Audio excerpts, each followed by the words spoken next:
In this video, we're going to focus on how to prove your marriage is real without spending money. Hi everyone, my name is Joseph. I'm the managing partner here at Tsang and Associates, where we solve legal problems with creative solutions. So the legal problem, obviously, right now is how do you prove your marriage is real?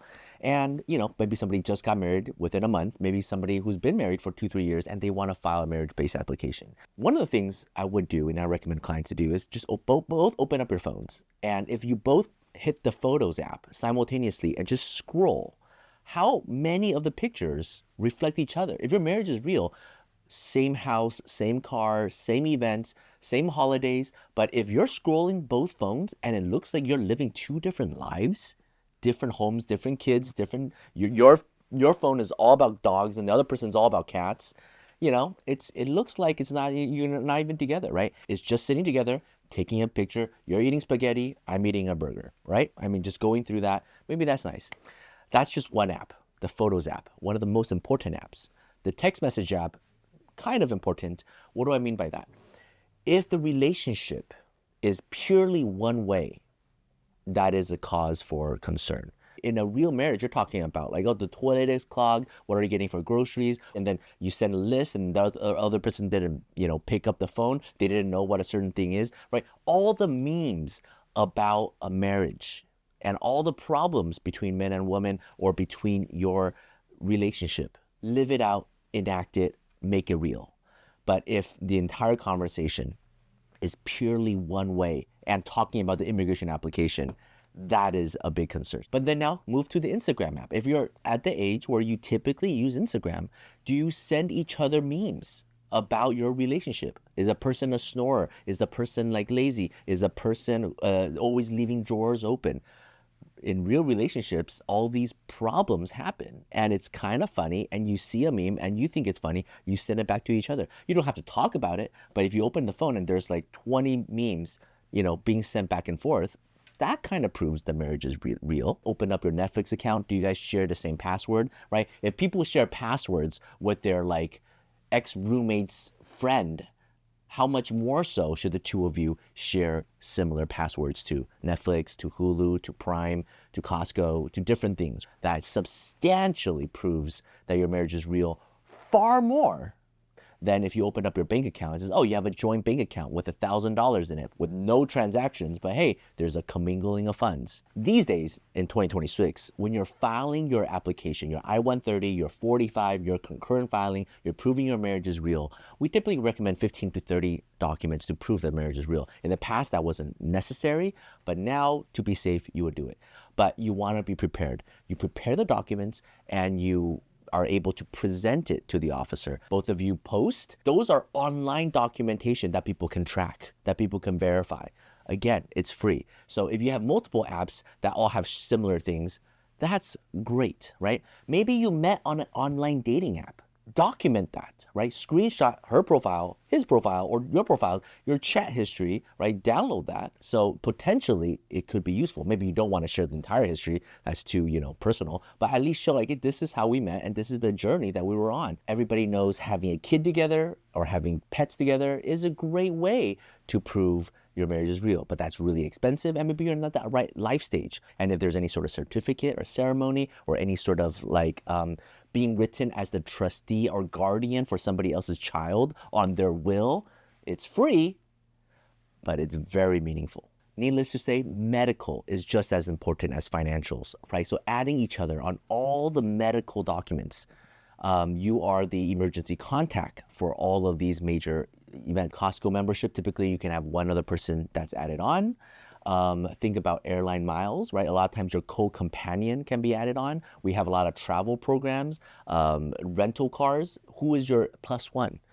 All the different plus ones you can add on. And that kind of proves, well, there's all these joint things that you guys go to together. Now, it will be extremely strange if your application has no financial documents, right? You have like $200 in the bank account together, but you have like 20 plus one documents. That's kind of a little suspicious. I'm not saying go overboard with all the different plus ones, but if you're lacking a few documents and you feel like you could do better, well, then just do this because it's relatively free. Some of my clients have done this one big calendar thing that plans out the entire year. So right at the beginning of the year in January, called Plan January, They plan out the entire year. But then once they record everything, they put that digitally into their phone. And so when the officer looks at the calendar app, or they challenge you like, oh, what happened on this?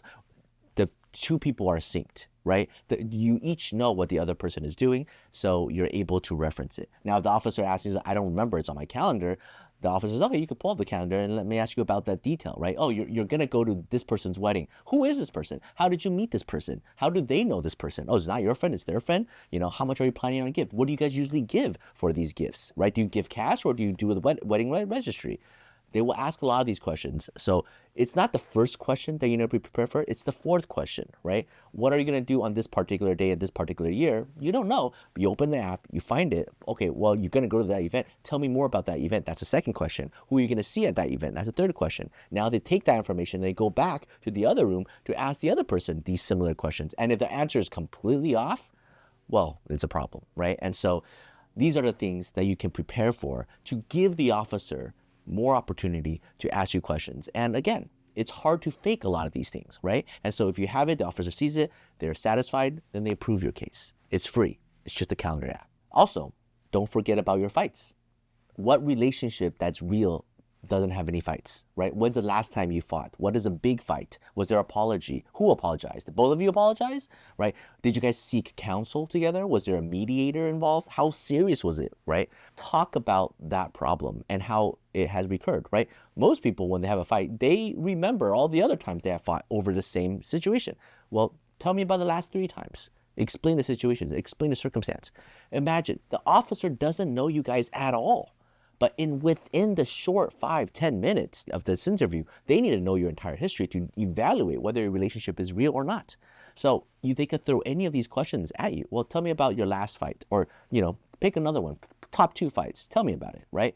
If it's a real fight, you know exactly what you said, she said, you said, just exactly what happened, and you probably know some of the solutions. And if you guys don't really know each other, if you don't even know where you went to school, where you graduated, what your major was, what your skill set is, and what you like about your job, and what your plans are for the future jobs, and are you going to do a startup or are you not? Are you going to be doing a nonprofit or are you not? What is your retirement plan? If you don't know what the other person's plans are and your plans are, because it should be the same plan, ideally, if you're in a marriage, well then, there might be something fishy that's going on, right? So being able to explain that is pretty important. Affidavits are free. Everybody knows that. You write a letter, send it in.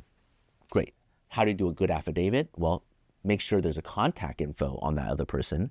And also in the details of this affidavit, make sure not all the affidavit looks the same and sound the exact same, and the formatting is the exact same, because it looks like you just created it for everybody and everybody signs it, right? Try to make sure that they did it on their own. What's important is how do they know you, who they are, that they are trustworthy, that the officer is free to contact them. There's a contact information, and that they know you guys and they can vouch for you guys, and they can tell stories and events and, in detail, right? It's not just because, oh, they're your neighbor, they see you guys around, but they know a lot of information about you guys. They don't have to know everything, right? Nobody knows everything, but they need to know enough to be able to write this. And you don't need a lot, 3 to 7, more than enough, right? If you really have a weak case, maybe you're pushing 15, right? But generally speaking, 3 to 7, it's a solid number. A lot of people can attest for you. That's already a lot of effort to get it notarized. It's cost a little bit of money, $15 approximately, but it's nice. It's not strictly needed, but if you have it, it makes you feel a lot better. Again, it's up to the officer to see, do they want to accept it. If you have no other evidence, and that's the only evidence you could provide, then you better get it notarized. You see what I'm saying? So, we've definitely won cases without any affidavits, and we've definitely won cases purely by the strength of the quality affidavit. Asking friends, asking family, asking people who know you guys in the proximity, basically asking people that when the officer wants to send fraud inspection, that they can directly contact these individuals, right? So their name, their address, their contact, where they live, and so it's easy to reach. And of course, your interview is by far the most important thing in this entire green card journey, right? The 45, I-131, all the forms have to be prepared well. Knowing how to present well, practice the interview multiple times. It's another human being, but they are a professional and they do inspect a lot of fraud. And so if you are concerned about certain aspect of your case, maybe your marriage was extremely short. Maybe you had a lot of prior relationships and so does the other person. Maybe you guys don't live together.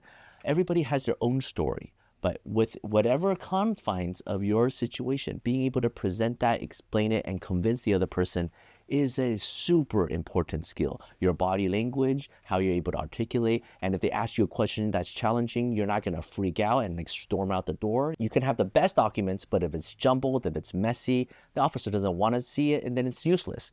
Organization is free. Do a good job in preparing your case so it's clear. How do you make it clear? Well, maybe you have a page of a timeline of your relationship history. That makes it helpful, right? Easy to read, not like big, bold paragraphs, but just like easy to read timeline, right? Maybe you have a photo album in chronological order. Your goal is to make the officer, whatever they flip to, that they will be easily smile and be convinced.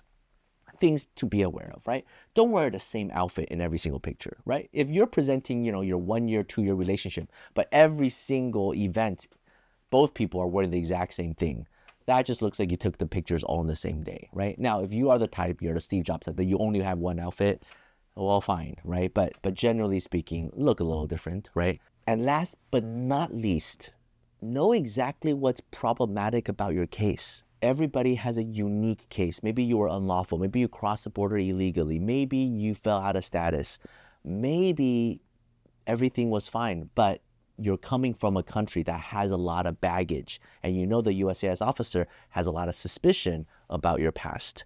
Know the weak points about your case and being able to articulate and explain that well. Because to USCIS, just because the marriage is real doesn't mean they have to give you a green card. They could still deny it. It's still up to their discretion. So prove that you are valuable to the U.S., that after getting the green card, you are going to be contributing both economically and also, in a community aspect, making the United States better. How are you going to do that? And also knowing the weak points about your case and why that is not a concern.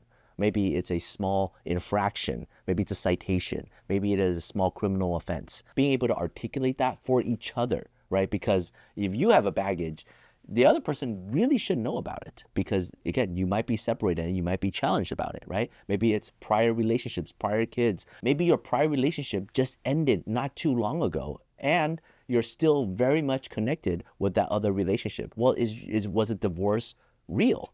And therefore, is this current marriage real? Hope this video helps. The main thing I want to share with people is that this is a person-to-person connection. It is not about how much money you have commingled together. Everybody is different. That will be a discrimination against poor people if they just purely evaluate it based on how much funds you have. It's about whether or not the marriage is real.